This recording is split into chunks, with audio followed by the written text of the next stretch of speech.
today's mini maths, I'm going to talk you through some calculations to do with fractions, decimals and percentages.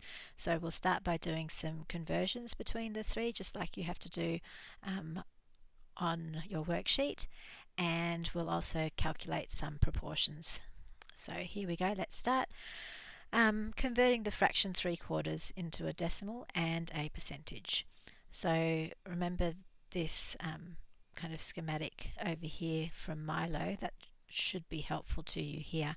So to convert from a fraction to a decimal, we just have to remember that 3/4 is exactly the same as 3 divided by 4. That's what a fraction is. It's the numerator divided by the denominator. And so when you get to this point, you can use your calculator if you like. If you type in 3 divided by 4, you'll get 0.75. And so that is our answer for the decimal. The equivalent percentage to convert from a decimal to a percentage, so that's this red arrow here. It says multiply by 100, and that's easy enough when you've got a decimal. So 0.75, multiply that by 100, and you can reach for your calculator here, but actually the easy way to multiply a number by 100 is to move the decimal place 2 places to the right. So move the decimal point 2 places to the right, like this, 1, 2, and you can see that the answer ends up being 75.0, or just 75%. So 3/4 is the same as 0.75, is the same as 75%. Notice how I am setting out my working so that someone who is marking my work could see how I've arrived at my answer, and that's an important part of communicating mathematical ideas. Okay, so that's the first question. The second question, converting 0.365, that decimal, into a fraction and into a percentage. Let's convert it to a fraction first, and this diagram here says use place value, then simplify. Okay, so 0.365, what do we know about the digits in that number? We know that 3 is in the tenths place, 6 is in the hundredths place, and 5 is in the thousandths place. So 5 is in the thousandths place, thousandths, remember, and that tells us that what we have here, 0.365, is just 365 thousandths, and that looks like that as a fraction. So I'll try and squish that in here, over 1,000. Okay, so that's the fraction, and then to convert that decimal to a percentage, it's quite easy to go from a decimal to a percentage. You just need to multiply by 100 like we did before, and again multiplying by 100 corresponds to moving the decimal point 2 places to the right. So we can do that like this, 1, 2, it's going to go in between the 6 and the 5. So 0.365 is the same as 36.5%, and I'll write that in my table. So hopefully you're getting the hang of these. And the final one, converting 145% into both a fraction and a decimal. To convert from a percentage to a decimal, that's this way, divide by 100. So remember, 145%, percent just means out of 100. So to convert it to a decimal, we just divide by 100. Dividing by 100 is the same as moving the decimal point 2 places to the left. And where's the decimal point in this number? Well, it's not written there, but it is right after the 5. So if we want to move it 2 places to the left, we're going to get 1.45. So that is our decimal. And now converting to a fraction, we can go from the decimal to the fraction quite easily. It says use place value to simplify.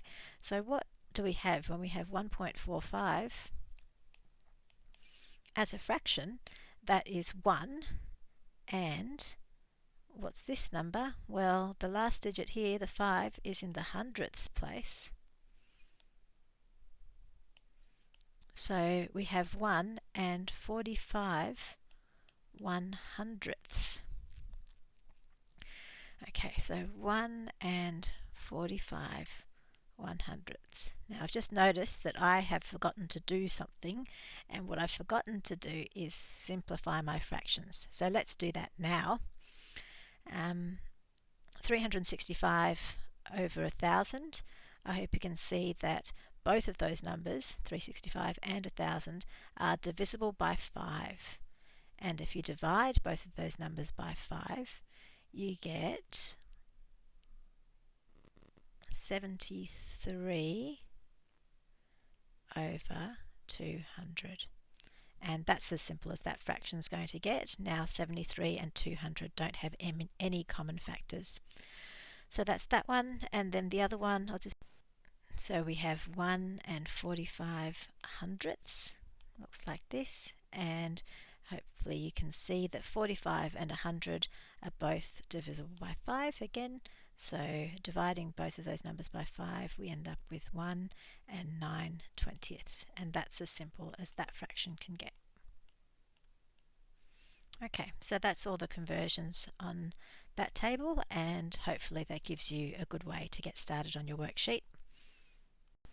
Okay, and now a worked example of calculating proportions. Sometimes it's just easier to see someone work through something than it is to read it. So maybe this will help you. Now remember back in topic 1 when we looked at this ad for a skin cream, and we found in this so-called research that they had a sample of 51 women, and within that sample 78% of women found the product effective. So the question is, how many women is that? So what is 78% of 51? Let's have a go at working that out. So to start with, we're remembering to try to show our working neatly, and we'll work down the page.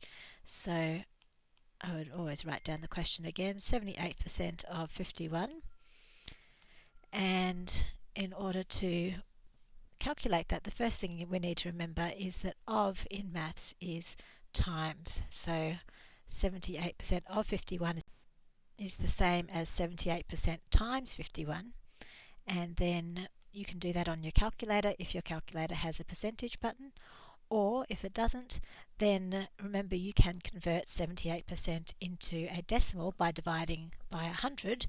So 78% is the same as 0.78 times 51, and now you can pop that into your calculator, and when you do that, I'll just get my calculator out here, 78% of 51 is 39.78. Now we were looking to see how many women found the product effective, so clearly we need to round that number because you can't have 0.78 of a woman, so that's 40 women who found the product effective. Okay, 78% of 51 is roughly 40. Next question, 3/8 of 150. Again, setting out our working, 3/8 of $150. Of is the same as multiplication, so that's 3/8 times $150. And now you can do that on your calculator. Remember that 3/8 is the same as 3 divided by 8. So you might like to do that bit first. 3 divided by 8 and then times 150. So punch that straight into your calculator and you should get 56.25. Go back and read the question, and we're being asked for an amount, 3/8 of $150, so this must have a dollar sign attached. $56.25. Okay, so I'll leave this there, and remember, if you have any questions, just get in touch with your tutor.